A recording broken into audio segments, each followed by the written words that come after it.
सीमा तरन्नुम। हाँ वही है आज की अभी तरन्नुम।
सारा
I think we can start. It's already 5:05. Let them join. Dr. Nida, we can start. Can I start, ma'am? Yes, yes. Ma'am, Seema ma'am, we can start, right? Yeah, I'm ready. Yeah. Okay then, ma'am. A very warm good evening to all the participants. I extend a very warm welcome to you all to this evening session of the short-term course on the Art and Science of Scientific Communication organized by our college, Padma Shri Institute of Management and Sciences, Bengaluru. It is my pleasant duty to introduce to you all the resource person of this session, Dr. Seema Tharannum. Dr. Seema Tharannum obtained her PhD degree in biotechnology from Kwempu University, and currently she is working as an associate professor at PES University, Bengaluru. She has been a principal investigator for UGC minor research project on microbial mediated remediation of chromium in electroplating industry. And she has been a co-investigator for a CDA-sponsored project on detection of pebrine spores. Pebrine spores cause contagious disease in silkworm. So the project helped in the early detection of it and ended up in commercialization of the technology under trade name PP solution, that is PES Pebrine solution. She has over 15 publications in various national and international journals, and she has more than 50 conference paper presentations. She has presented her research findings in India, Malaysia, Dubai, Thailand, Qatar, and Singapore. She has guided more than 40 postgraduate and undergraduate students and has organized national and international seminars, conferences, and workshops at the institute. She has organizational involvement like being a coordinator for biotechnology skill enhancement program sponsored by Government of Karnataka and coordinator for Youth Indian Red Cross Wing Internal Audit Committee Community Development Program at PES University. She is member of Board of Studies of various colleges and has chaired many sessions at national and international conferences. She has delivered guest talks and webinars at different levels. We are glad to have you with us today as the resource person, ma'am, and I kindly request you to present your talk. Seema ma'am would be giving us insights about literature survey and review of literature. Over to Seema ma'am.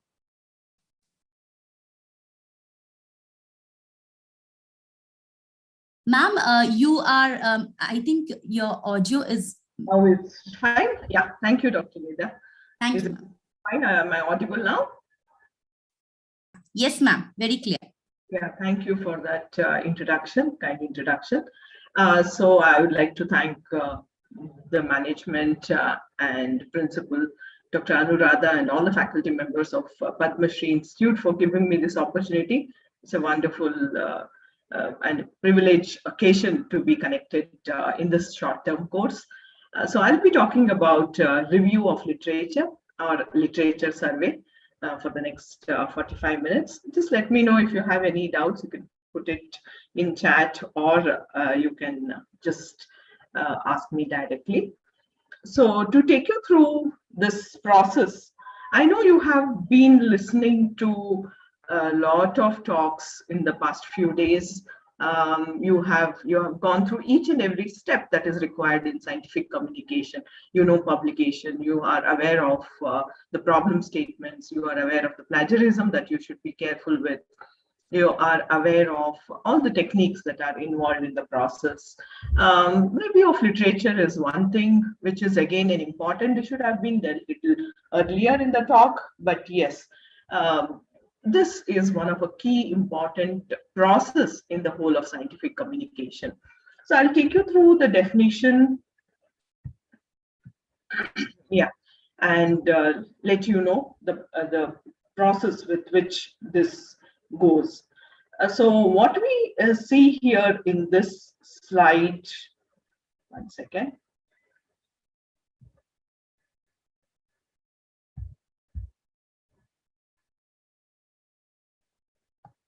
Okay, is a definition that goes with a broad, comprehensive, in-depth, and a systematic and critical review of scholarly publications.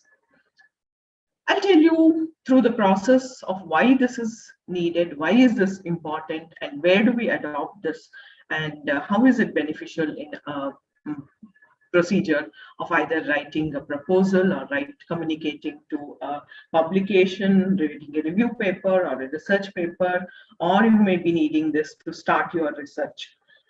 So any field, irrespective of any of the field you people are from, this becomes an important topic. So I'm talking in general, not pertaining to just science or any one of the subject here.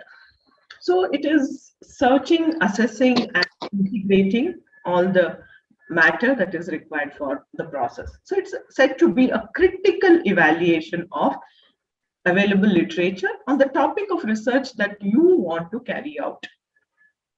Okay, so this provides an overview of the problem to be studied, because in research, anything you want to start with, you have to have an idea of your interest initially. And once you have an idea on interest of what you want to take it further, you have to see how much of work is into that field and what is that problem that you can take forward. So where people have ended with, and what is the problem that you can take it forward. So that concept that one has to look into, or finding the gap, later you will write about the statement of it that was called problem statement, is why research is and review of literature is very important in research. Just not that, starting from finding a problem and then to the solution, and after finding the solution, you have to discuss your results with the previous results, is what is called discussion. So starting from the introduction of writing a thesis, to a problem statement, defining objectives, to the end, and over the period, throughout the period, you are using this for in the literature. And ultimately, you end up citing all what you have referred. Look into the methodology, materials and methods, or ultimately ending up with discussion. When you compare your results with somebody else also, you need this. So this becomes an important topic of going systematically and critically reviewing all the publications that are relevant to the field of interest that you are into.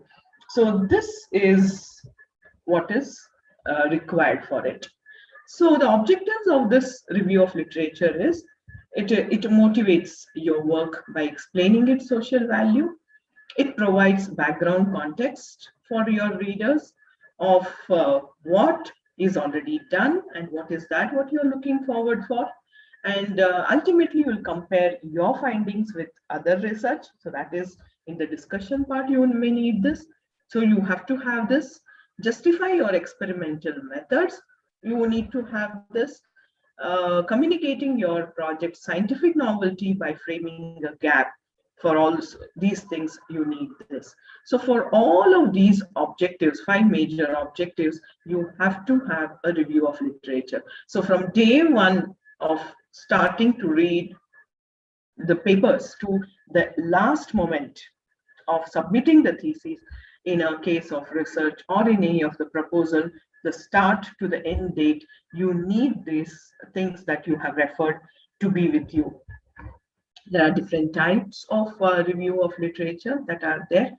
You are just searching, reading and compiling it and making your own notes. That's what you need to do with review of literature.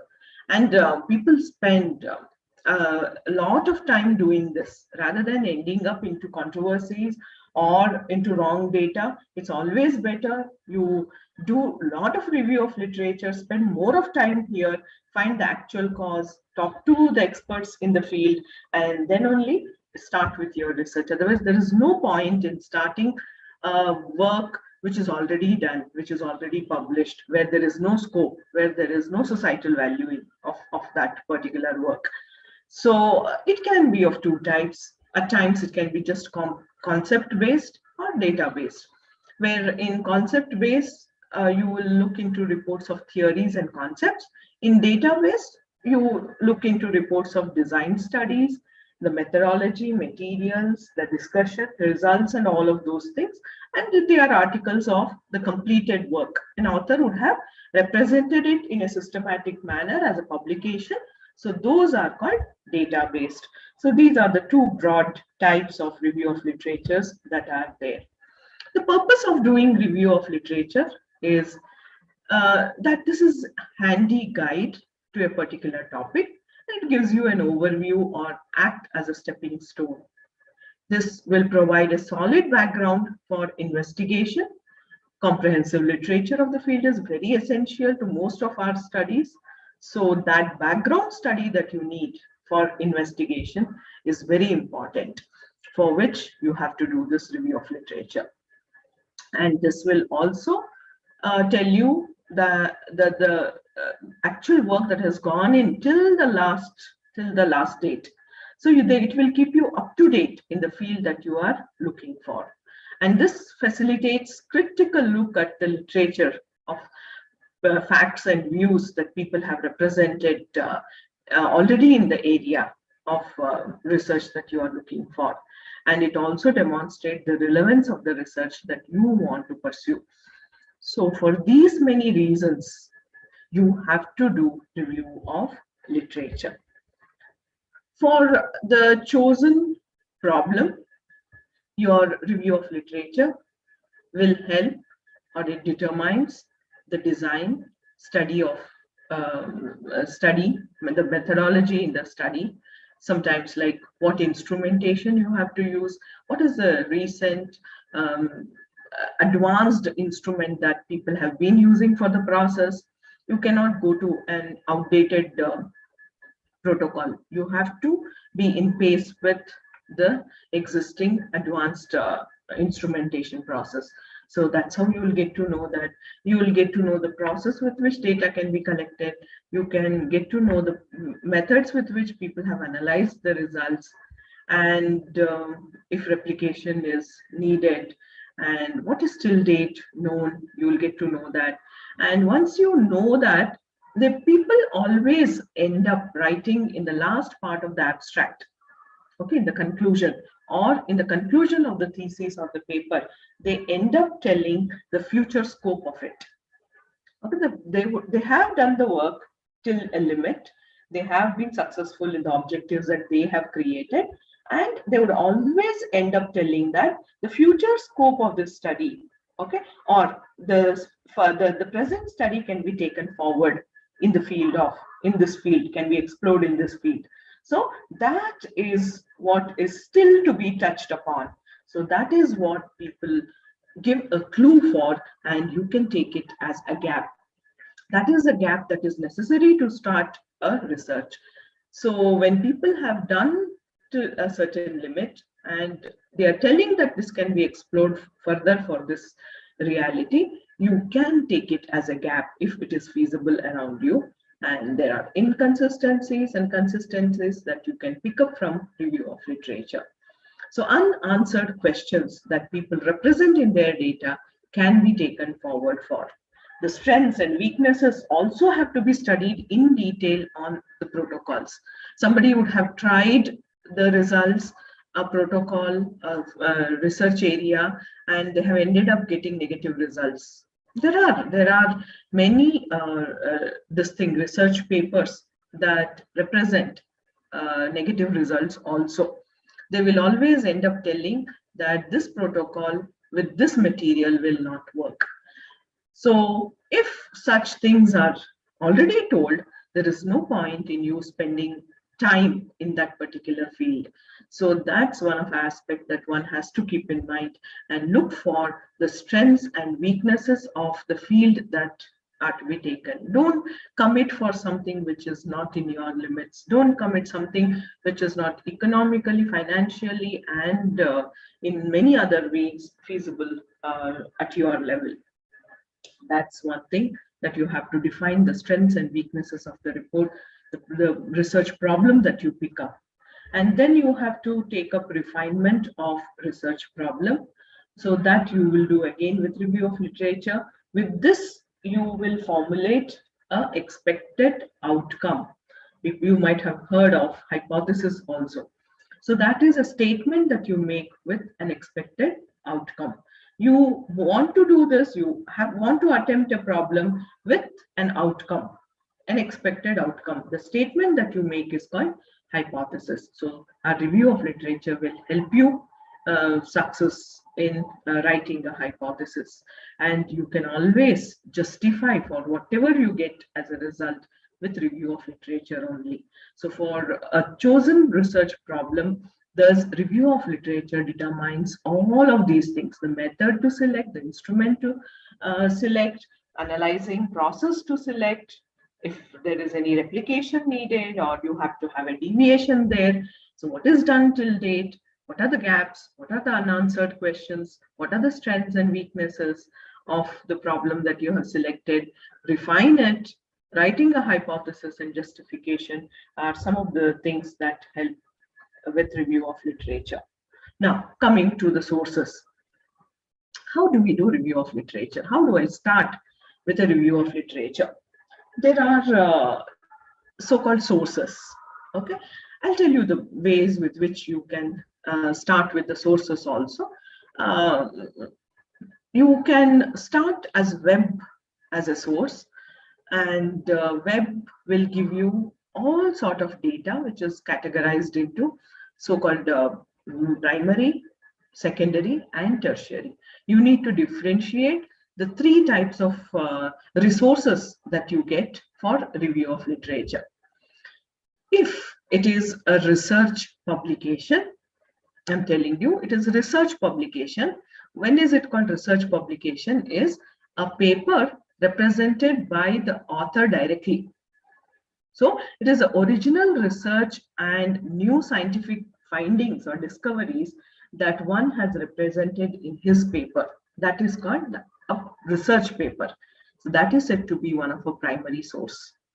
Immediate results of research activities are represented there in the primary literature and often includes analysis of data collected in the field or in the laboratory. What I mean to tell you here is the outline of the paper will have introduction, will have review of literature, will have materials and methods, will have results and discussion, and a conclusion with it. So this format of paper written is called IMRAD, I-M-R-A-D. Introduction, materials and methods, results and discussion.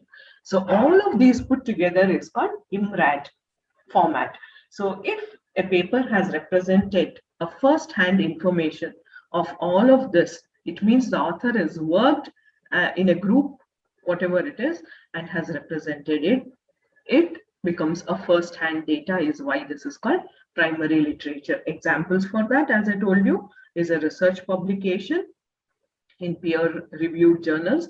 Please again, don't go for the easily available journals. Open access is also good, but they have to be Scopus indexed or Web of Science represented, UGC listed. There are many ways with which it has to have a good impact factor. Just refer those because they would have taken pains of screening the best and have permitted that to be published. So that is the primary source that you can think of. Or dissertations. Dissertations is direct theses, direct project reports, direct technical reports, conference proceedings. In conference proceedings, it's oral presentation or poster presentation that would have happened. So the proceeding book will have the abstract and the gist of the paper that is presented. So that is also a first-hand information that you get if it is not a review paper. So all these things come under primary literature. Is that clear? Then secondary literature is the one not written by an author who is worked. This is an author who is summarized somebody else's work. So the paper that he or she represents is called review paper. So review paper comes under this, or they would have written book chapters, they would have written books. So all of these people or authors would have collected data from somebody else who is already worked and have represented it. So that is called secondary literature. So this is the summary and the synthesis of a primary literature. So they would have referred at least some 50 to 100 papers, and they have compiled the data and they have given their own opinion and have represented it. Such papers are called review papers. So usually broader and less current than the primary literature. And those are the examples that I gave you. Review papers are books or book chapters. Okay, so tertiary is the third one, where it's a type of resource, again, which is further summarized or condensed version of material that you come across, usually with references to primary or secondary sources. So it's a good place to look up the facts and get a general overview. It includes textbooks, it includes dictionaries, it includes encyclopedias, it includes handbooks, it includes manuals, it includes many other things that are in general. So people can refer this also. Now, these are the three sources of literature that I have told you: primary, secondary, and tertiary, that you can rely on. So this is just explanation for the same what I told you.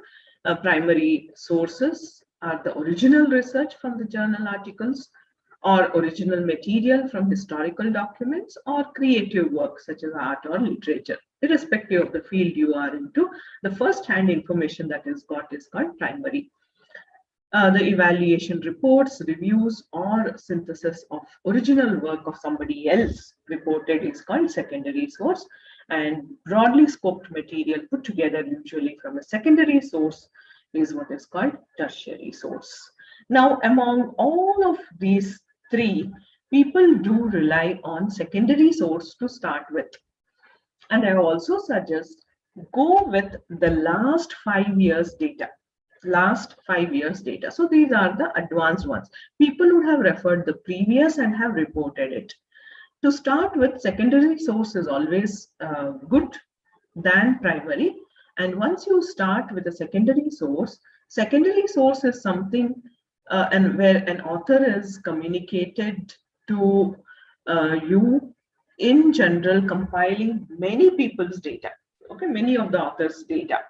So you will get a gist of what has happened in that field that you have picked up. So in that field, till the advanced recent review paper, if you take, it will tell you what is the exact work that has gone in and where has it ended up with. Because there also author will give an opinion of what exactly has to be done in future. What is it reported? Now, with this secondary source, you will have the references of that secondary source, that is a review paper, to understand which are those authors or the primary sources that a review author has referred. That is what is called back references. So pick up those back references, get a full text of it, that becomes your primary source. So with those primary sources, which you feel is worth, and if you feel you have to start with it, one good impact factor journal-based article, a review article, is what you have to initially pick up with, finding the keywords of your research, and then look forward for it. So one or two of such papers, if you read, you will get a lot of data. So with the back references, what a review paper author has referred, you have to just start collecting the research papers. So from there you will get primary source, and now start categorizing the primary source of data for what that paper is good for. Is it good for the problem statement that is taken? Is it good for the methodologies that they have picked up? Or is it good for the result analysis that they have done? Or is it good for a discussion process? Or have they reported enough of data in the conclusion? Or was there a scope that you have picked up for the process? So that is how primary sources can be dependent on little later. And if required, people do go with tertiary source. Otherwise, very few people look for the tertiary source. So main is secondary, and then people shift to primary sources. This is one of example of primary source that I have given. This is my own paper, which I have worked with my students in paper, and it is represented as a research paper. So this is called a primary source. I put this paper to show you is, I don't know if you are able to see my cursor. If you are able to see this, the topic is enhancement in strength parameters of concrete with the application of bacillus bacteria. You can see the authors.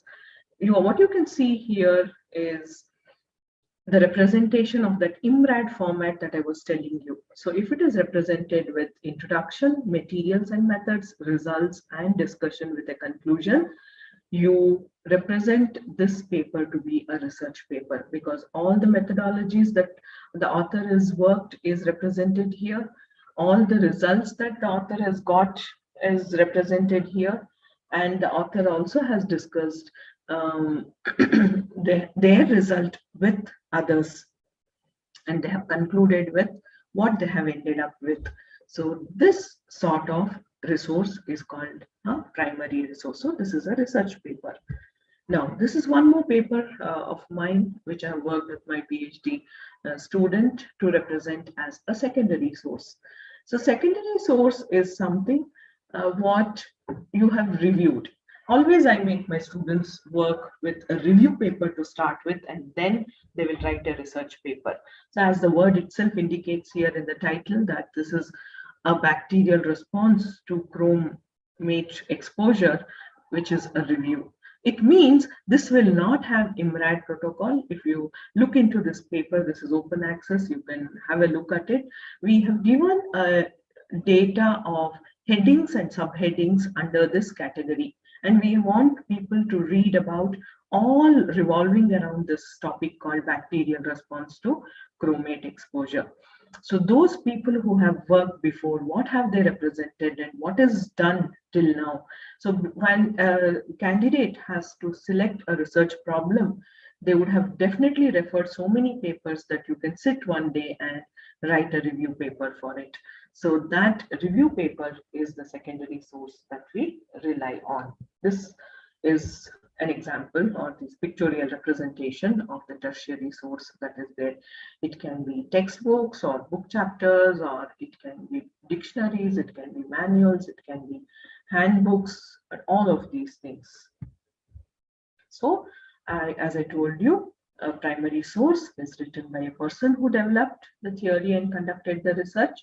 Secondary source is written by a person other than the individual who developed the theory or conducted the resource and the research.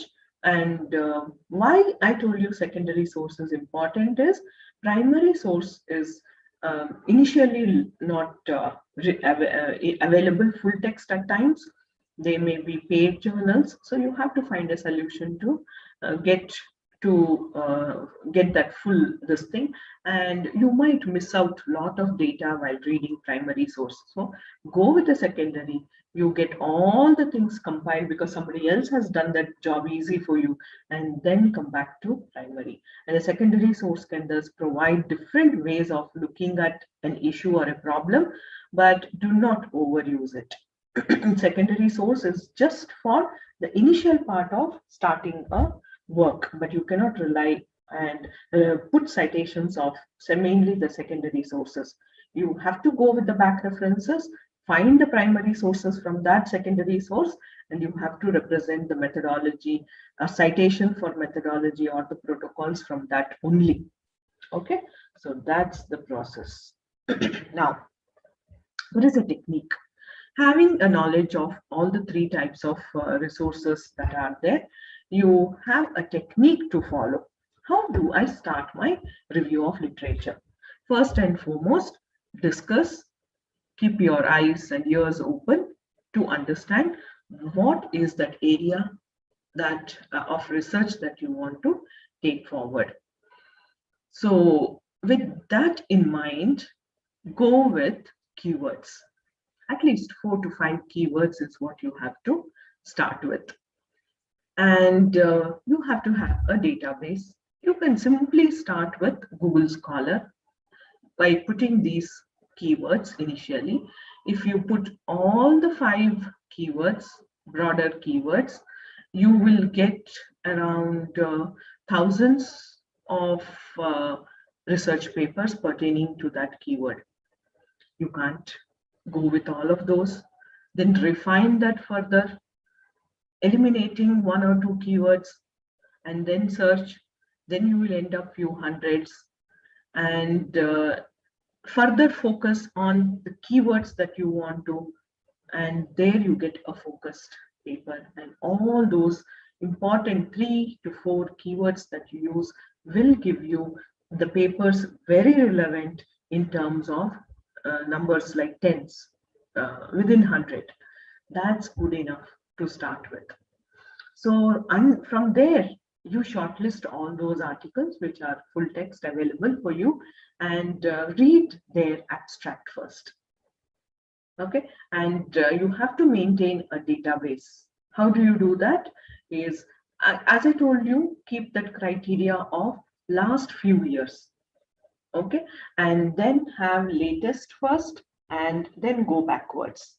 And I always suggest my students to maintain an Excel sheet with a table created with these titles in it: authors, place, year, journal, the journal title, and then the methods used in that paper: data collection, analysis, findings, result, and inference or remarks.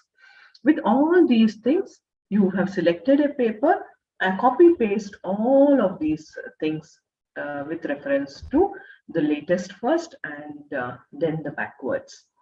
Organize all of these with time, theme, and a method. For example, some of the things, keywords, if I have to talk about my research, I did bioremediation in electroplating effluent.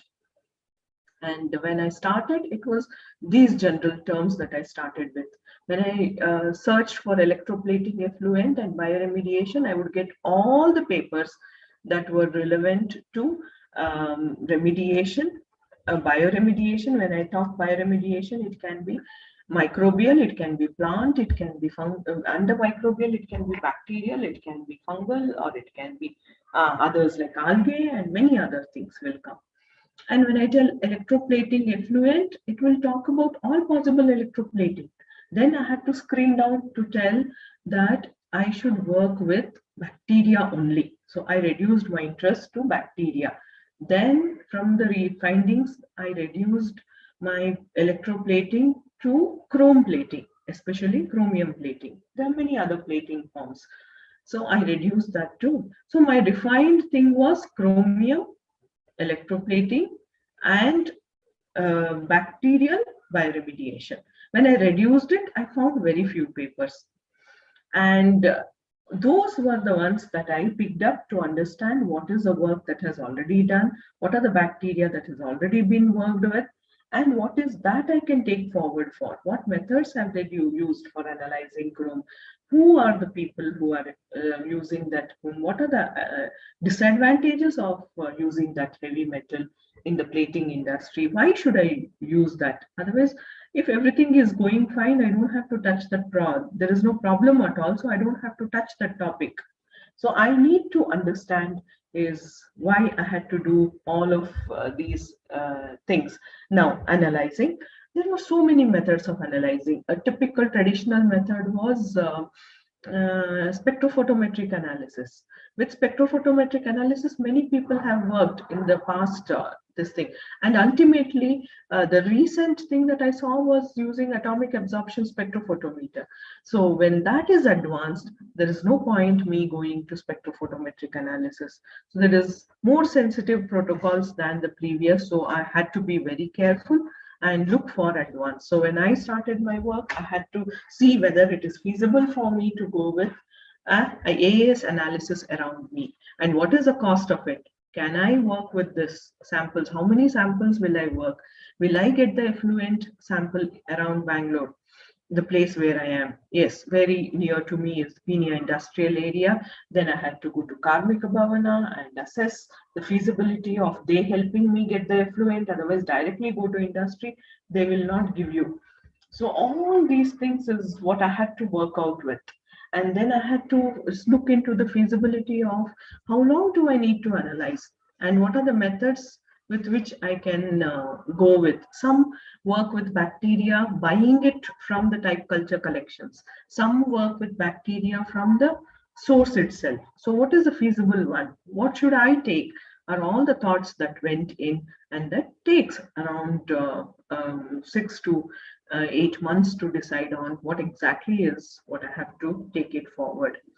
So that is called transition or linking of what is done and what is to be done. Then start writing that on each topic that you write, you have to have 3 things in it: introduction, body, and conclusion, to justify why I'm taking this problem. And whatever you write has to be comprehensive, cohesive, and concise. And that comes out as a write-up, is the technique for doing a review of literature. Okay, if I'm clear with this, this is the process flow which one has to follow in literature research.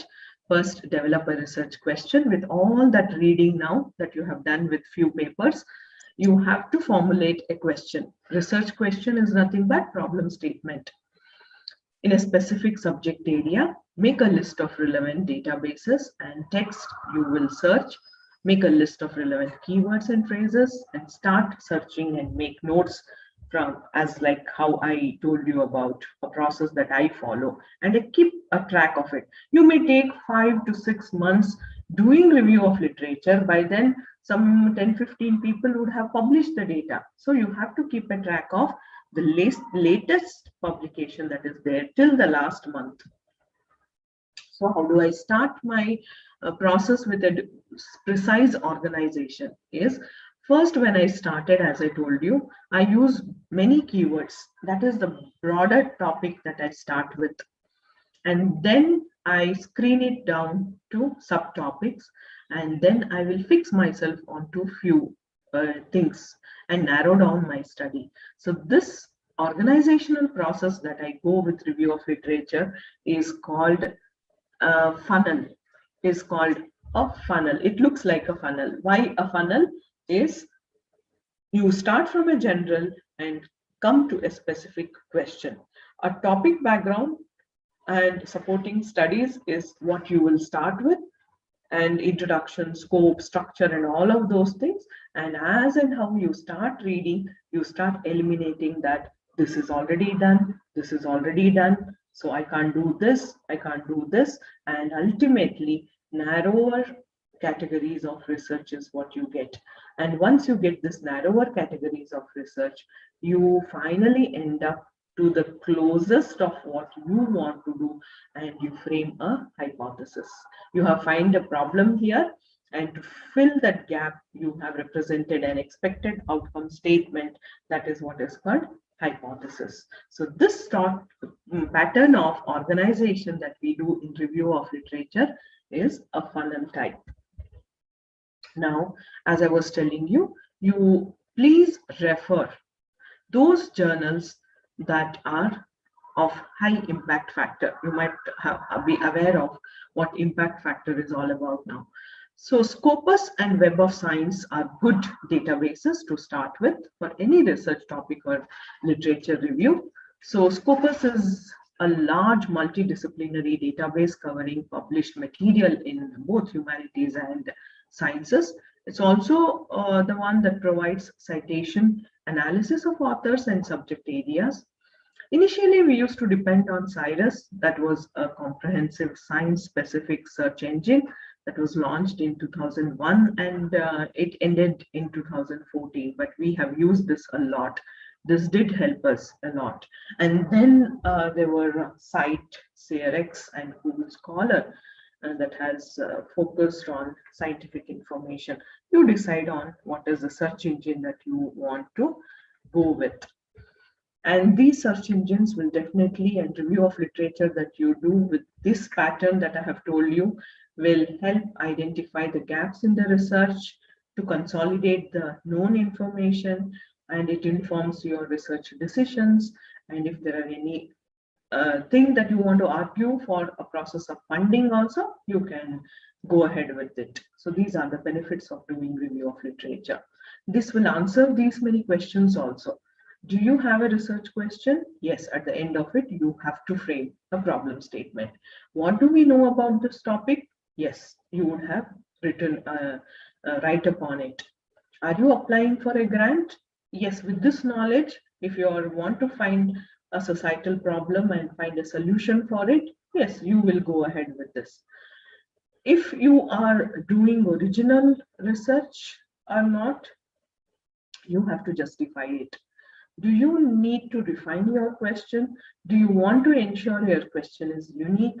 Is all what you have to do with this background study. So review of literature will help get answers for all of these questions that are represented here.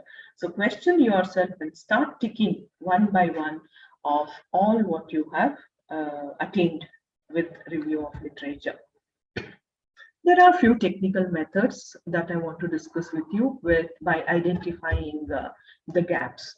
So here you have something called as environmental scan, rapid review, systematic review, and scoping review. Not always it's only research or research funding that you want to do the review of literature for.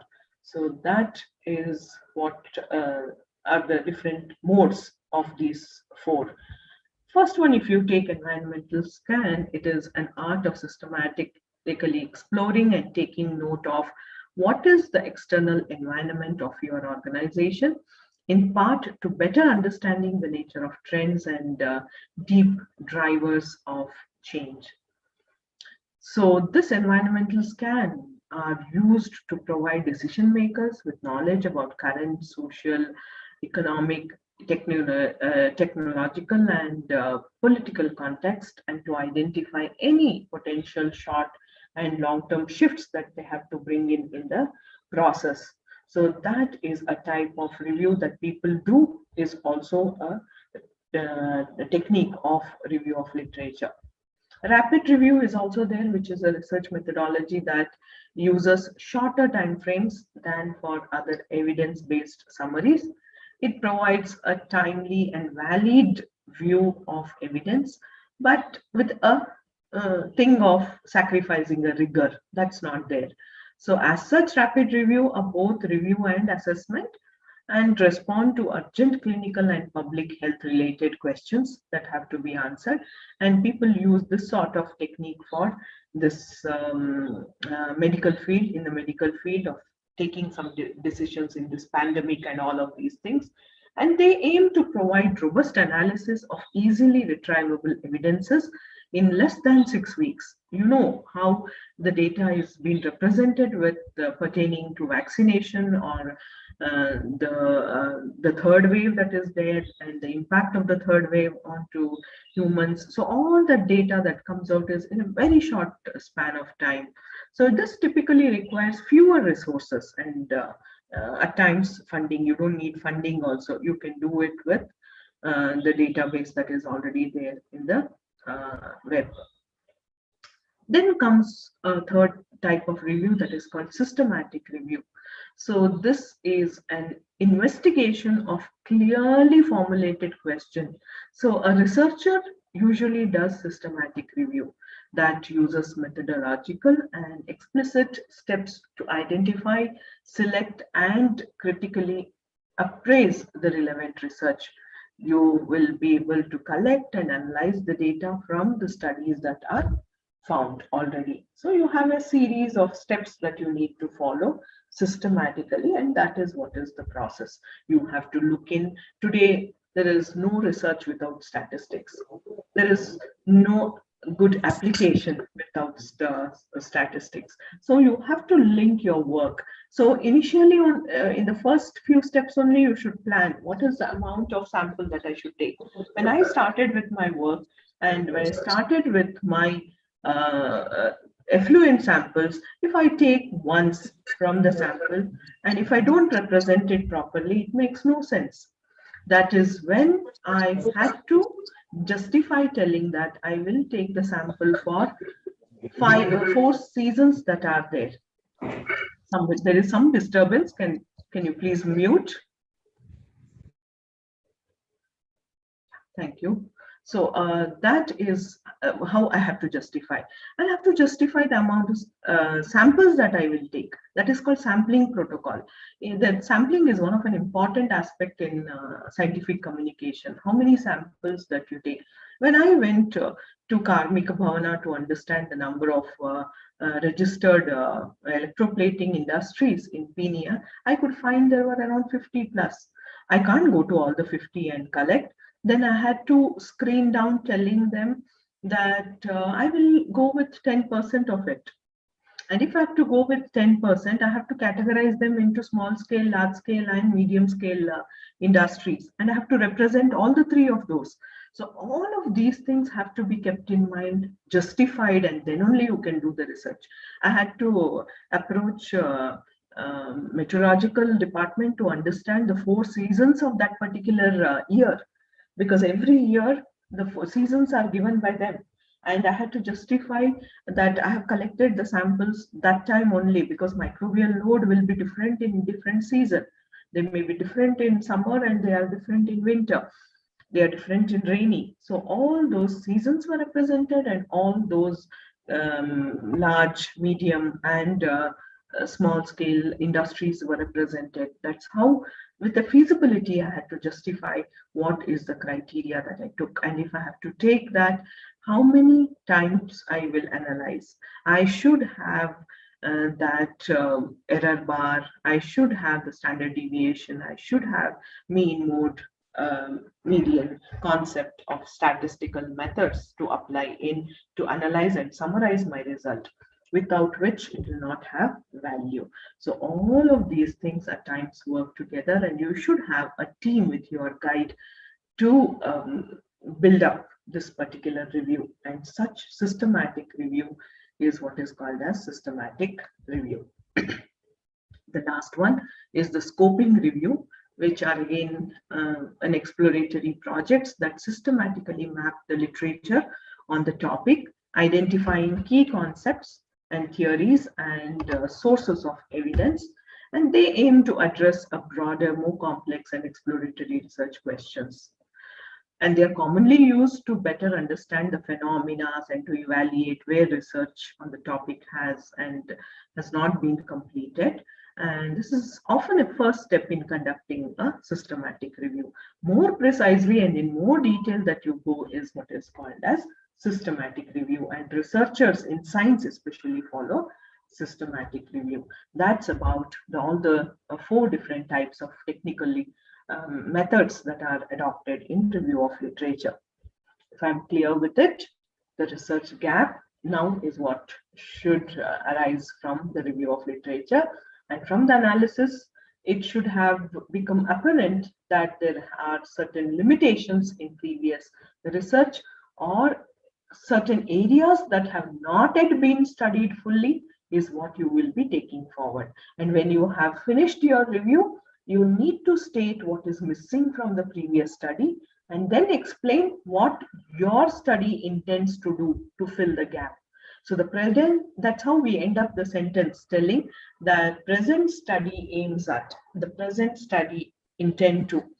So that's how you have to end up your, and besides a report through a narrative, a chart indicating the authors of the study, the findings of the study, and where the authors fall in all of this could be very helpful in the process. So review of literature is just not needed to start your research. It definitely will help you write introduction. It will help you collect the protocols for your methodology, but it is also helpful in discussion. So these are the 2 main areas. So from the starting, that Excel sheet has to be maintained, which will help you assess and help you write the thesis in the end or report in the end. So this does, in introduction, it uses previous literature to introduce your research of what has happened and what is to be done. It will discuss subject-specific literature after the introduction, and it has helped you find a gap which you will represent as problem statement, and you define hypothesis. In discussion, you would use the previous studies to explain your findings and compare with them. Only include references that are directly relevant to your topic. Otherwise, don't include all. Do not cite review articles unless they are essential. Always, secondary literature is used as an initial process. Then definitely you will refer to the back references, as I told you, and go with primary source. So refer the primary sources for all what you have taken from. So this is the structure of a complete review of literature when you write in a thesis or a project report. You have to write introduction, of quick idea of the theme and the map that you have extended to find a gap. Then write the body. This contains all the discussions of the sources that you have, and it should be well organized with headings and subheadings. And then you have to have a conclusion telling, summing up the main findings related to the aim of the study. This is one of an example that I could pick up: the introduction, body with sections of subheadings and headings, and then a conclusion. These three things should be there in any of the topic that you take for review of literature. And always save all that data that you have with your review of literature pattern to be represented in bibliography or in reference section later. So keep a record of literature you collect, record where and when you retrieve the information from. Use a citation manager program that is there. You would have learnt about a process of Mendeley also. So that is also good enough, and better to record too many references than have to return back later. So all of these thus will help from starting your work, or how many ever years you take to finish your research. You need it till the end. So you have to save all of these things till you cite them in the end. So that's about references. I'm ending my talk with this last slide, where I'm representing all the points that are important to be the points of good literature review. So if you have to have a good review of literature, you have to have these many things in your mind. Your review of literature should be focused. That is, the topic should be narrowed down from a broader portion to narrowed down, and the present ideas and report on studies that are closely related to topic. They have to be concised. You can't just elaborate and write pages together with review of literature. Ideas should be presented very economically. It should be, review of literature should be logical. Okay, logical progression from one idea to the next has to go, and there should be a connectivity there, and it has to be developed. Don't leave the story half told. One has to link to the other, and one finding has to take it to the next level. That is to be complete and integrative. Always integrate few of the studies. Your paper should stress how all the studies and the reviews contribute to your topic, and it should be not age-old, it should be current. It should focus on the problem that is there today. Don't take a problem that's already solved. Don't take a age-old study. Don't take an age-old process. Just focus on the work that is being done on the cutting edge of your topic now. So it should be current. So these are the keywords that you should keep in mind while doing review of literature. It should be focused, it should be concise, it should be logical, it should be developed, it should be integrative, and it should be, more importantly, current. That is all what I wanted to convey you through my talk today on review of literature. Hope this will help. If there are any questions, I will take it up. I'll just see the chat box. Thank you very much, ma'am, for such a clear, easy to follow and understand, and for such an engaging presentation. Thank you very much. Thank you. Hope I didn't put you all to sleep. No, ma'am, it was very clear and very effective and very comprehensive. Thank you very much, ma'am. Now the session is open for queries and discussion. Ma'am, there is one query here. The participant wants to know, when we write review of literature, does it have to be in our own words to avoid plagiarism? Yes. Well, I suggest when you start with review of literature, you have to, initially, you have screened down the papers, keep those papers with you, and first start a draft. Draft in the sense, you have a Word document open, and you start all those relevant data from the papers put onto it. Okay, and then in bracket, you please cite which paper you have referred that sentence for. And once you have done that, this becomes your base. This has to be rewritten. This has to be rephrased. And then only you can avoid plagiarism. Otherwise, there is a process of putting them in commas, inverted commas, and representing, but that we don't follow today. Whatever is written cannot be copy-pasted. You have to write it in a same manner what author has represented in his way. But it has to be in your own words. So that is a process that is called rephrasing of words. But you have to cite the same author, but what he has represented in his paper has to be put in your own words. That is required. Okay, ma'am. Thank you. Any more queries? Any more questions? I saw only that question in the chat box. Yes, ma'am. Yes, ma'am. Yeah. Thank you, Seema. Thank Very nice presentation. It was an excellent evening to have a very crystal clear presentation on review of literature. Many students will be doing so many mistakes while writing their research report or thesis or dissertation in their UG and PG courseworks. You know, when they do a lot of mistakes at this particular segment. They just cut and paste it, or they just Google it and take it from some other review paper and paste it. That they shouldn't be doing. That is why most of these participants are PG students who are going to write their research reports, and this should definitely help him out. Thank you, Seema, once again. Thank you for this opportunity. I did enjoy talking to you all. So pandemic time, I'm not able to see you people, get connected. But if there are any doubts, my mail ID is there, my number is there. You are free to write if you have any doubts. You have already heard of plagiarism maybe yesterday.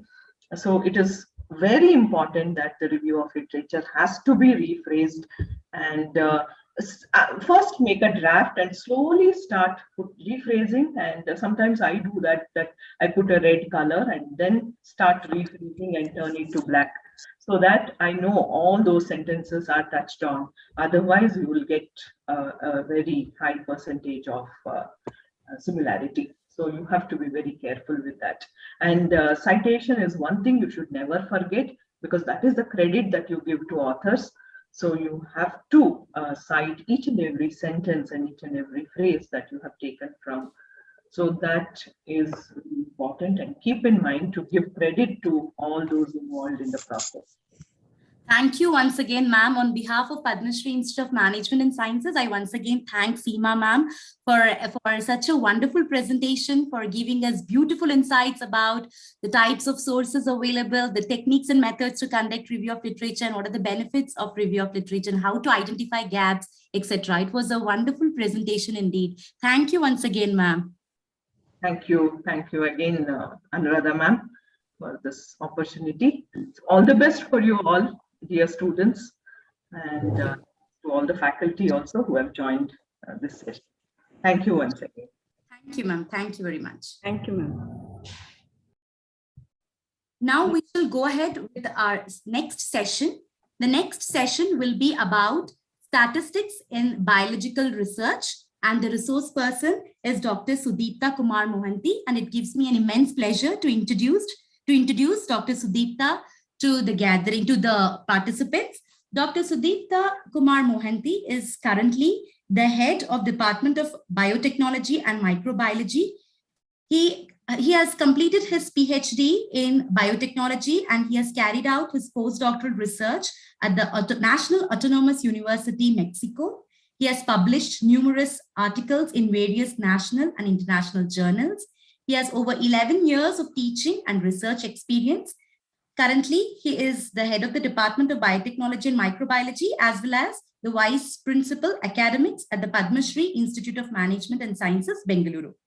Sir, I request you to kindly present your talk. He will be giving us insights about statistics in biological research. Over to Sudipta, sir. Very good evening to one and all who are here. I'm audible, right? Ma'am, can you confirm me? That, yes, sir. Yes, very, very clear, fine. Sir. So today we are going to discuss the topic, which is statistics in biology research or biological research.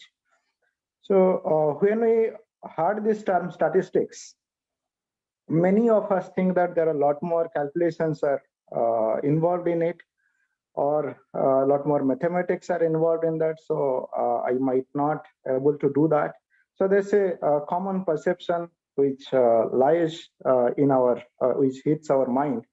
But actually speaking, the statistics, which is whether you are a mathematician or you are in any field, we do knowingly or unknowingly, every day we do some statistics. I will come across how we do that.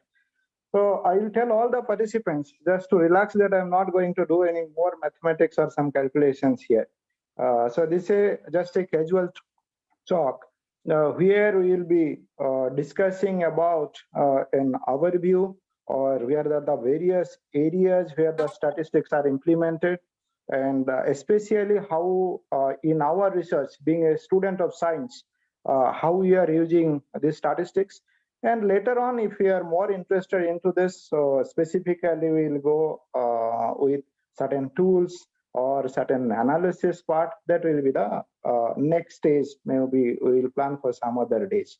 So today's topic will be giving an overview, like how the statistics is done by, apart from the science or engineering or physics or astrophysics, or how a person who is not at all involved in the research also take part in the study of some particular or some relevant areas, how they take part or how they provide the data and help the statistician to come to a conclusion.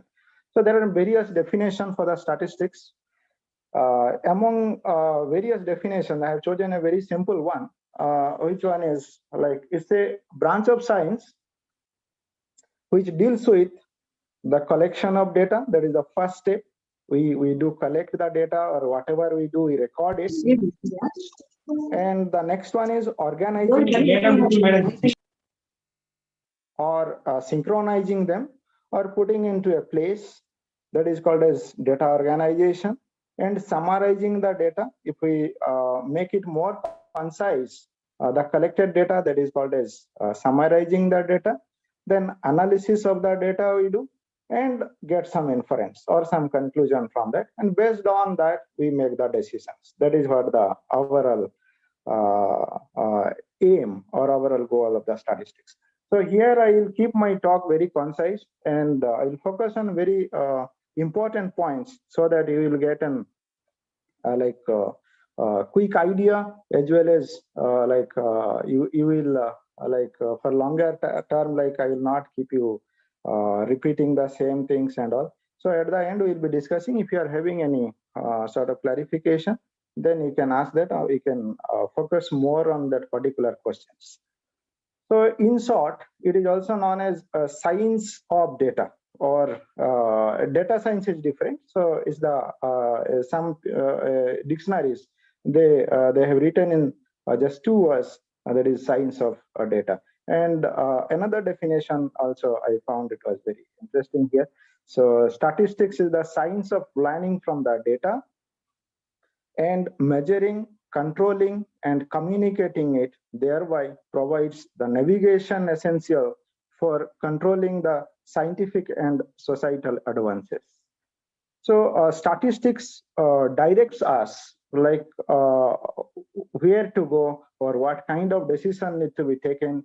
There the statistics plays the role in, like whether it's an industry or research or academics. So everywhere statistics plays or keeps its important role or the critical role. Thereby everyone need to know about whether you are interested in it or not. That is secondary. You must be, or we must be, knowing about the statistics. So here, it's a general, it's a common, like a statistical sentence. It has been there on the top. So studies show that an average person asks about 20 questions per day.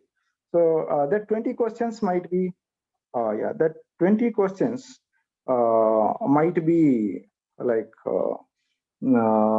it's a very simple, might be the questionnaires might be simple, or sometimes a difficult questions, like when we talk about in your class. Like in class, maybe you are asking several questions. Out of that, some simple questions like you want to go outside for some time and come back or something. So some simple questions.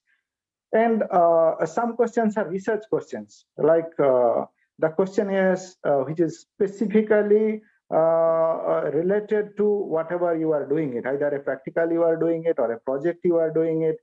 So here, like questionnaire is very important for a statistician or the person who are doing the research, or a psychologist, or you are visiting a doctor or psychologist. When you visit a psychologist, he will be asking you some questions which is a part of the protocol. You might be feeling that, oh, when we go to this, especially homeopathic doctors and all, they will ask several questions, like starting from your season of which month your birthday comes, or many details they will take. So when you get more data or about a particular problem, you will get more accurate analysis. That is what you might be thinking, that you ask all, which is not required also.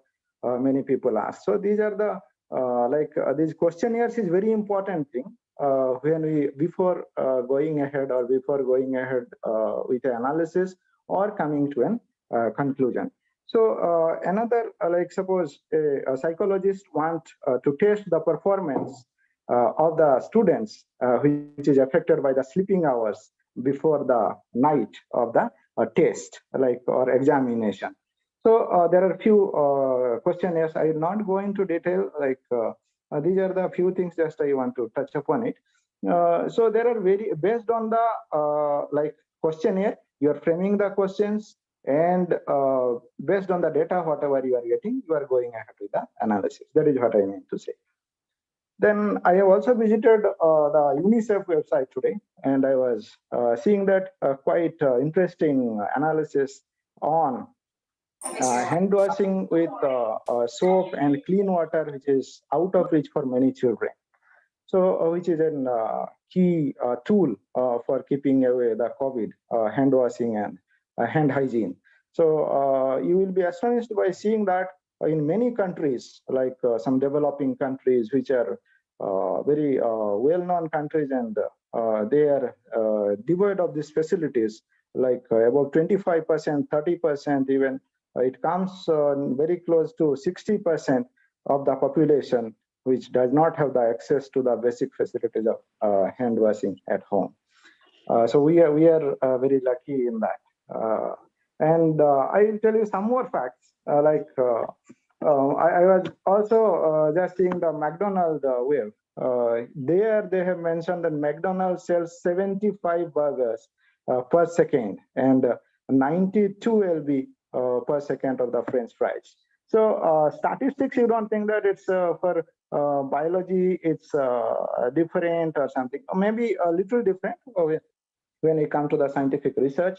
But when you're visiting a shopping mall or a shopping complex, the person who is asking you that lucky winner, or you want to fill a small form, maybe there is a statistics behind it. So the company or the manufacturer want to know that how do you visit, how often you visit the mall, or how often you purchase a item, or what kind of, a lot of statistics are going on behind that.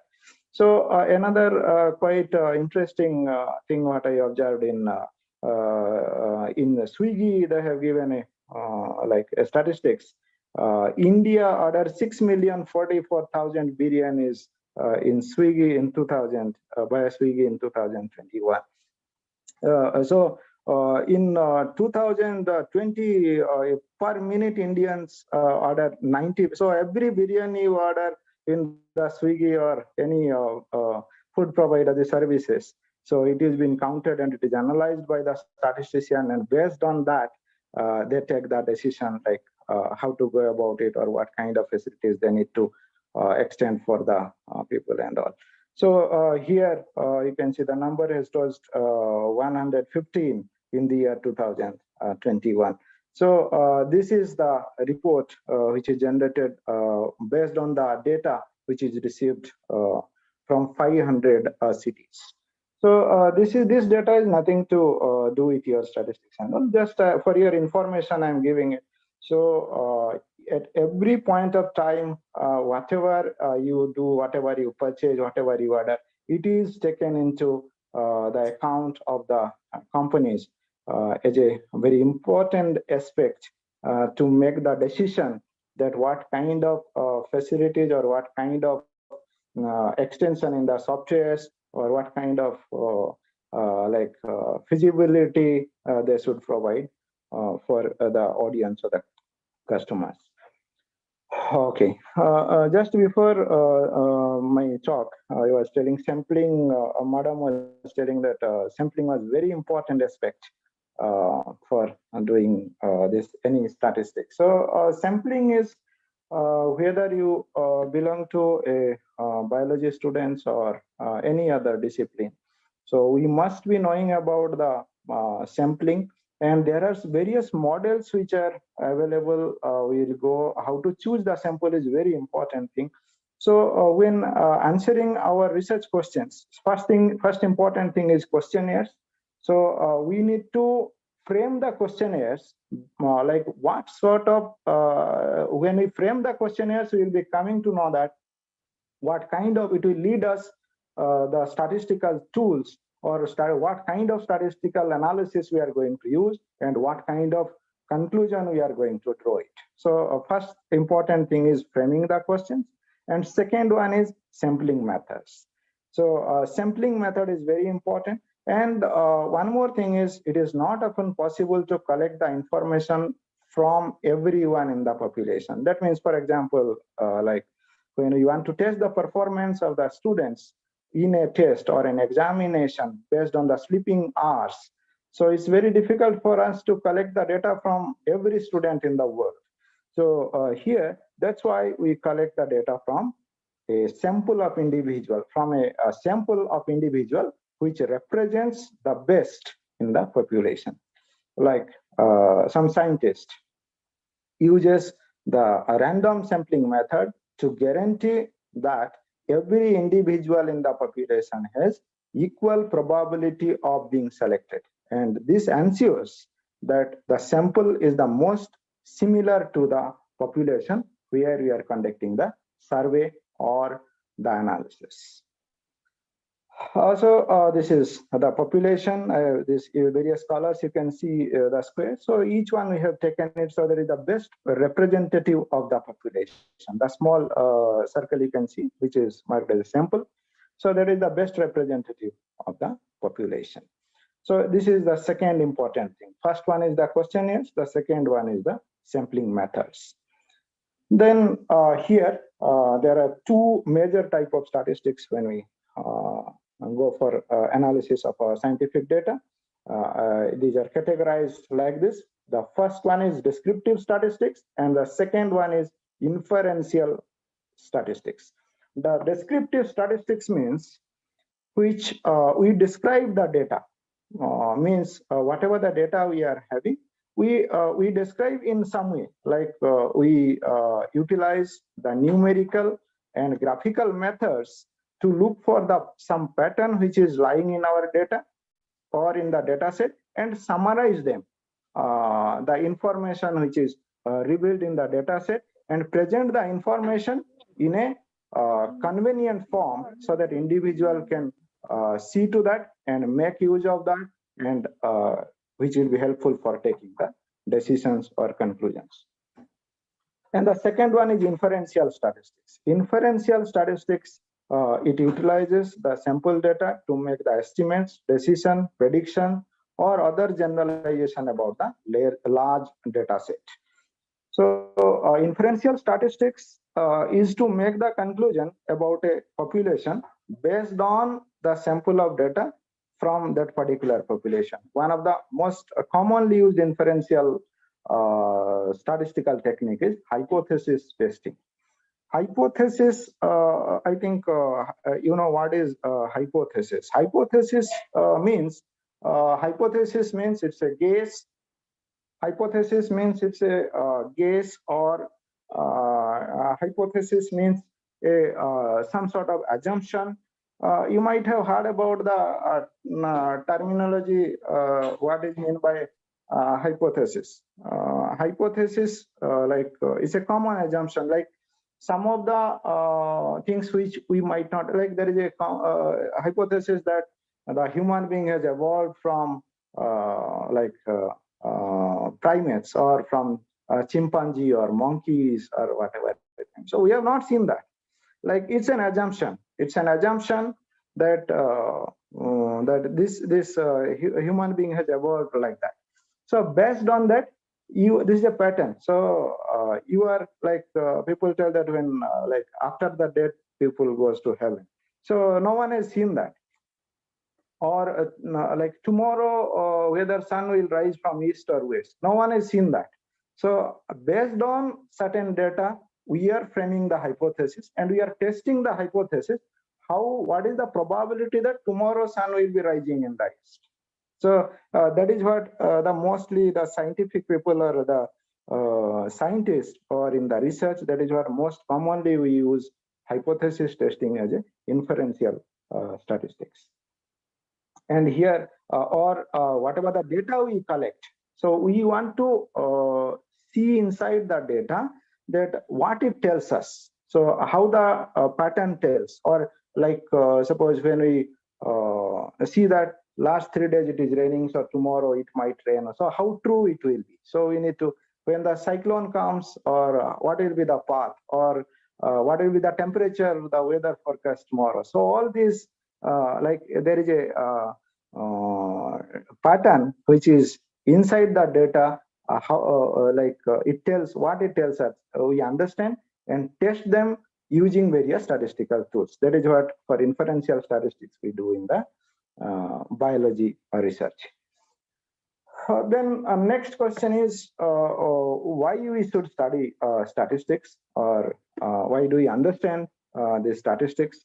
So knowledge in statistics provides us with necessary tools and conceptual foundation in quantitative reasoning to extract the information intelligently from the ocean of data.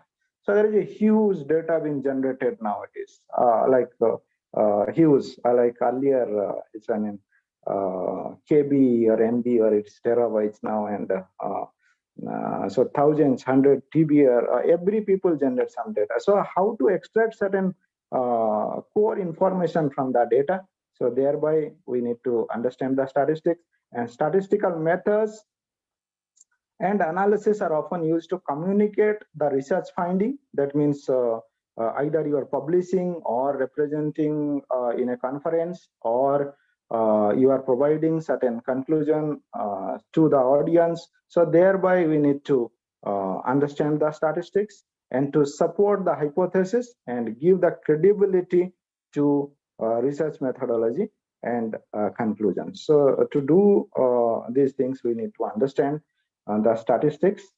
It is important for researchers to understand statistics so that they can evaluate the credibility and usefulness of the information and make the appropriate decisions. Then why the importance of statistics in scientific research? Sir, I'm sorry to interrupt, sir. Can you please click on PowerPoint slide presentation mode so that the participants can view clearly? Okay, let me see. It is right next to the. It's at the bottom, sir. Like you can click on the PowerPoint mode, but slideshow mode. Yeah, I have clicked it. It might take But some. we're unable to view in the slideshow mode, sir. Yeah, I have clicked now. So it will go to the slideshow. Taking some time. Okay, sir.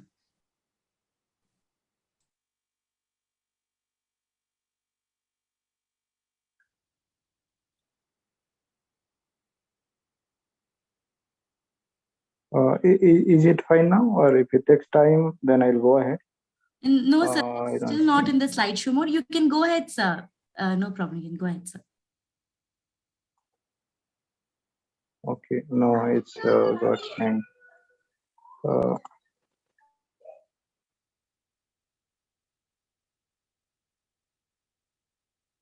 Okay, is it fine now? Like it's in slideshow mode now. No, sir. No, sir, not yet. It is So, not in okay, sir, you slideshow can- mode, sir. Sir, you can Okay. carry on, sir, because again you have to go, like starting from starting you need to do. Yeah. It's okay, sir. No, I think here I can see in the PowerPoint mode. Maybe. Okay, it will come. I think. Okay, we'll continue then. We'll You see can to that. continue. Yeah. Here, it's very important when it comes to the conclusion of the research. So in this aspect, the major purpose of the statistics are to help us to understand and draw a reliable conclusion about various phenomena. Okay. So here, the statistics are like, my slides are changing, right? Yeah. Okay. Statistics hold a central position in almost many fields, like in industries, in commerce, in trade, then physics, chemistry, economics, mathematics. Hello. Is my slide it is changing? Yes, sir. Yes, sir. Yes, sir. Fine, right? Okay. So there are apart from science, there are many fields where statistics takes the central position, like in economics, mathematics, biology, botany, psychology, astronomy, information technology. Everywhere you'll be finding the use of the statistics. And here I have mentioned about I have mentioned few areas. Here is biostatistics. So biostatistics is a branch of biology that studies the biological phenomenon and observation by means of statistical analysis, and which is also includes in the medical field.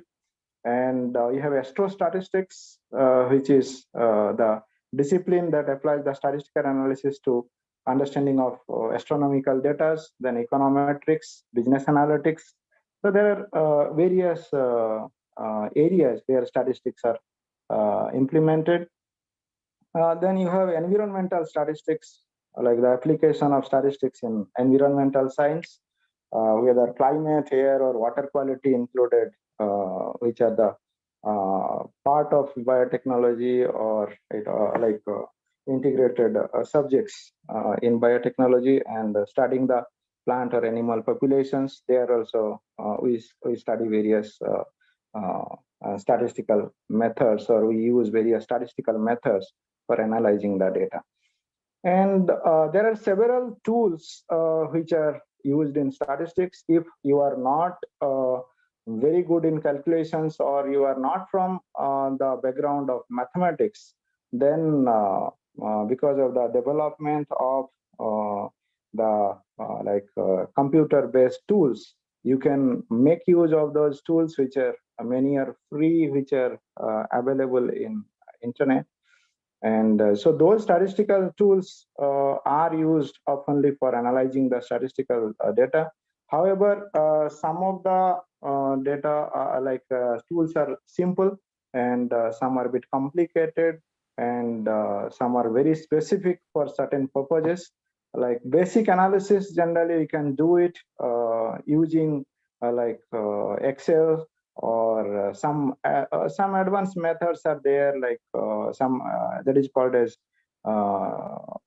like extension of particular softwares, which you can use it, or some more advanced method like required, which are a little bit understanding about the advanced statistics, as well as specialized computer softwares, which are also required if you want to do more specific analysis. Like I will give an example of some of the software tools generally which are used widely as a software package for analyzing the statistical data is like SPSS, or SPSS, which is known as the statistical package for social science. Then we have a statistical analytical system, which is very popular, which is a open source. Like you can, I am certified in statistical analytical system.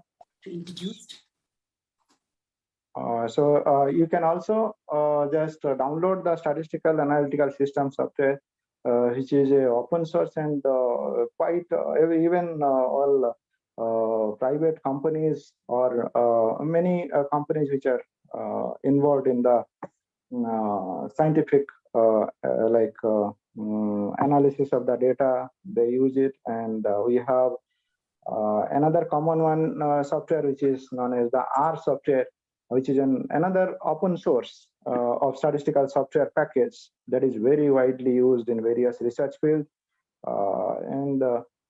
So if time permits, then we'll conduct a separate workshop on SPSS, which will cost you, if you'll purchase the software, maybe we'll take permission from our principal for some days.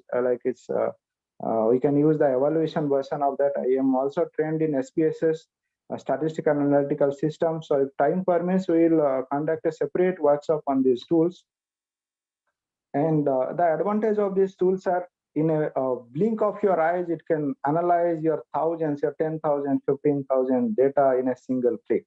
So you don't have to, if you are having less understanding about mathematics, or sampling techniques, modeling, regression, or the correlation, or various other integration or derivatives, or some other mathematics, you, in a single or few clicks, you can generate beautiful graphs, or that is called as GUI, graphical user interface. You can use that, and you can generate very interesting or interactive graphs, very beautiful images you can create to represent your data. And one more example of another software is MATLAB, which is also is a programming and numeric computing platforms. I would like to tell here, if you are a science student, if you are during your course of during your regular course, if you take training on such programs, MATLAB or SAS, statistical analytical system, here I have mentioned. R is MATLAB. Yeah. So any such using how to analyze the data using any tools, if you take, that will be it will be an added advantage wherever we work in the field of science. Then Microsoft Excel, which offers wide variety of tools for the data visualization and simple statistics, is very simple to generate the summary metrics, and which is customizable graphics and figures, making it as a very useful tools for many who want to see the basic of their data. Like if you don't know much about it, just open your Excel in the computer, in your laptop. So that is called as add-ins. So this is known as Excel Start. So Excel Start is also a very powerful tool, and flexible Excel data analysis add-ons that I have. We can also look into detail in that Excel Start, how we can use this Excel Start for, like, if you are doing a project, at least you will be able to analyze your data using Excel Start and representing your conclusion from the research in the most effective way that can be done. And next is SAS, I told, that is statistical analytical software. So that also we can use. This is also provides us very nice graphs or graphical user interface. And share करते हैं ना, ma'am ने लिखा है तो इतराज ये सब share करो.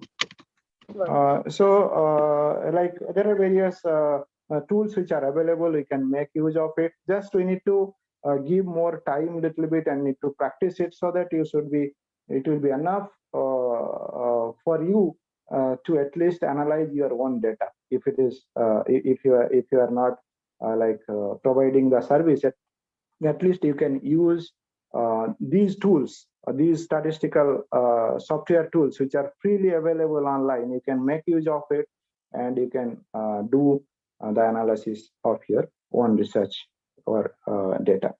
Then next thing is I will conclude like this.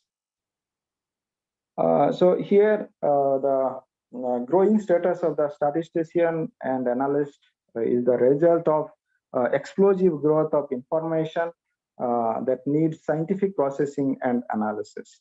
So here there are a lot more data being generated for every aspect. People want to go in more scientific way, or they want to analyze the data and they want to test it. After that, they want to implement it in the next research or whatever they do it. So data analysis, it's a growing field.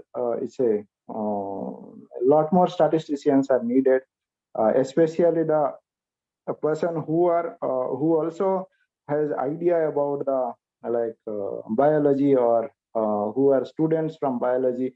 When you want to join in the companies, they often ask that if you are knowing about any statistical interface where you can analyze and draw the conclusions, or if you are going to publish a paper or communicate to the scientific field, you must know about such tools and techniques. Thank you very much, everyone, for your patience in listening to my talk. Then I think I am concluding here. You can go ahead, Madam Nida, Madam. Yes. Thank you very much, sir, for giving us insights about the importance of statistics in scientific research, and for giving us information about various tools available to conduct statistical analysis. Thank you very much once again. The session is now open for queries and discussions. Queries?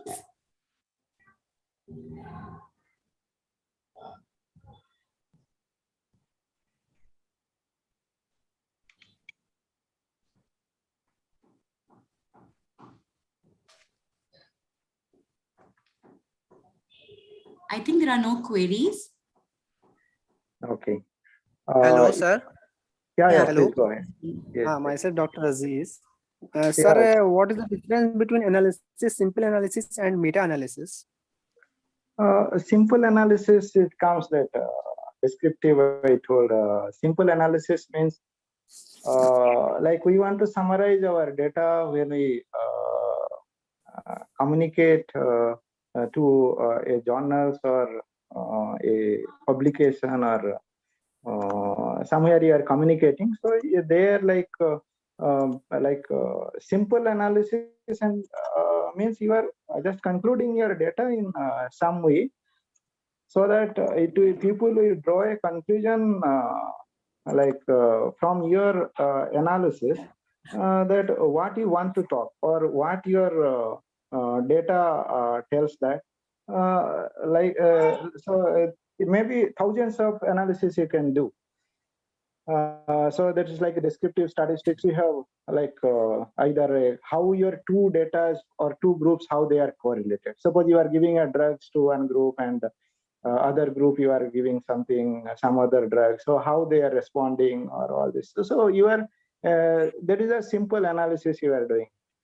And meta-analysis means it's like either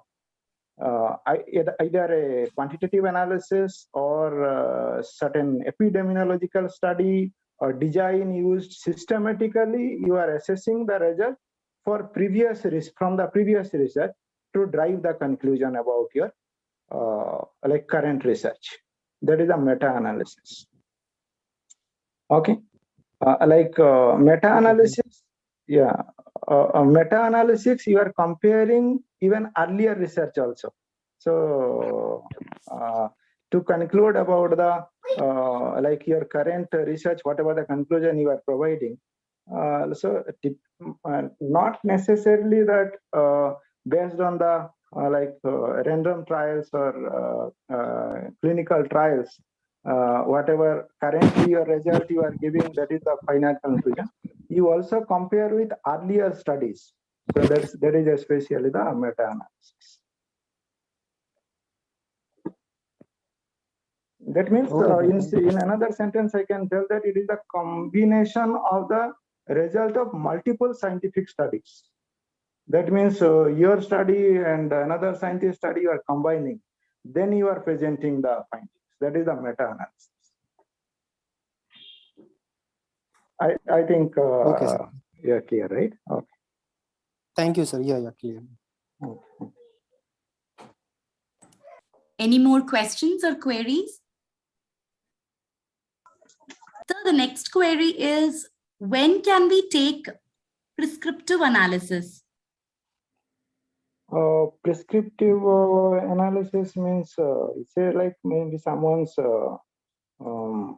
like this. What is I feel prescriptive analysis means like someone is defining that particular, that is what may be based on the questionnaires, what you are designing. Suppose you are a student from a psychology discipline or maybe some survey-based study you are in. So in such cases, like a form being designed, like prescriptive analysis means it's a analytics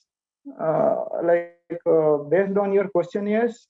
You should be knowing that what should be done on that. That is known as the prescriptive statistics.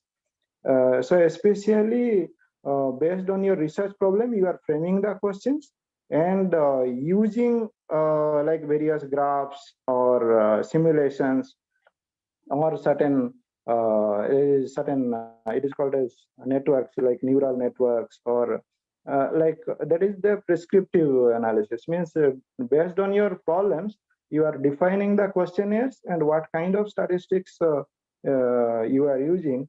That you are defining it. That is known as the prescriptive statistics. So especially you take the help of the technology, various softwares. You are using it for analyzing the data. That is known as the prescriptive. You are optimizing the process to analyze your research result. That is known as the prescriptive statistics. The prescriptive analytics means. Is it clear, Manu? Or who is asking, right? Yeah. There's the prescriptive analysis. First, you need to define your problems. Then you need to make the questionnaires and taking the help of the various advanced analytics to come to a conclusion. That is, like I told, the simulations or various graphical tools or graphical user interface. You are using it, or several other techniques to come to a conclusion. That is the prescriptive analysis.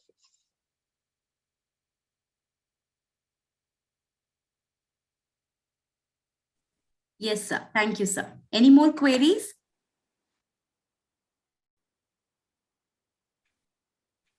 I think there are no more queries. So we have come to an end of this evening session of the workshop. And I once again would like to thank Sudipta, sir, for giving us, for highlighting the importance of statistics in scientific research. Thank you very much once again, sir. Yeah, thank you. Thank you, everyone. Thank you, Mara. Thank you very much, sir. So the next week's workshop will be about intellectual property rights. And more information regarding the workshop will be given to you on the WhatsApp group. And now Dr. Nutana will take over and give you all more information about the competitions. Dr. Nutana, can you please take over? Yes, Dr. Nida. Thank you so much for giving me this time. Good evening, everyone. I just want to remind you about the competitions that we are going to conduct for this workshop. We have 3 competitions.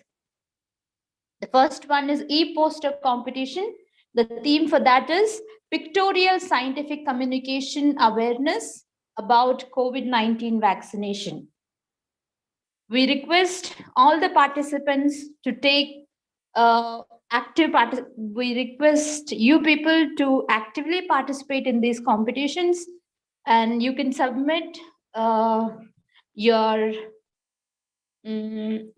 pictorial representation of that. That means the e-poster. You can submit to the link that we have provided. For that, you need to register through the link yesterday Indu ma'am has posted in the group. The registration for competitions. There is a separate link for competitions. Please note that. So to that link, once you register. One second. Submission is different. Registration is different. Registration, if you register, we will come to know how many participants are there. But once you register, there is a last date to submit your poster, and the other competition is what? The other one is be a best science communicator. Yeah. Yes. So this also, you can record a video on this topic. The topic is COVID-19. So you can record this, the topic. You can record a video and send it to us, to that activation link. Guidelines are given already. It is posted. So please go through and do it at the earliest. And the last date for all these things are 26 Jan 2022. Regarding debate, once we receive number of participants in the registration, this link, on that we are going to decide when we are going to conduct that event. Okay. And I hope everyone is submitting their activities, daily activities. We have received few, and we expect all your active Dr. participants. Nutana, one of the participants wants to know, should the poster be handwritten, drawn, one or the one modified through computer programs? It's actually e-poster only we have given. So it is better if you do it e-poster. Otherwise also you can send it. Okay, we'll be sharing the link again today also in the group. Yeah. Okay, thank you, Dr. Nutana. And once again, tomorrow there is no session. Please keep it in your mind. Tomorrow, Sunday, being a holiday, we are not connecting any. Yes, ma'am. Yes, ma'am. Tomorrow there will be no session. The next week's workshop will be about intellectual property rights, and the first session will be at around 5 p.m. and you can join using the same link. Yeah, for more details, please check your WhatsApp group. Yes, please check your WhatsApp. Okay, thank you, ma'am. Once again, I would like to thank all the participants for actively participating in today's evening session. Happy weekend to you all. Good night. Feedback. Yes, I would like to request all the participants to please provide your valuable feedback. The link is in the chat box. Please provide your feedback. Thank you very much. Happy weekend ahead. Thank you, Dr. Nida, and thank you, Nutana. And thank you, ma'am. Thank you, ma'am.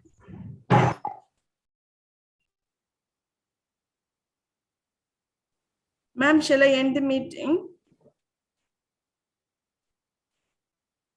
Hopefully everyone has given their feedback.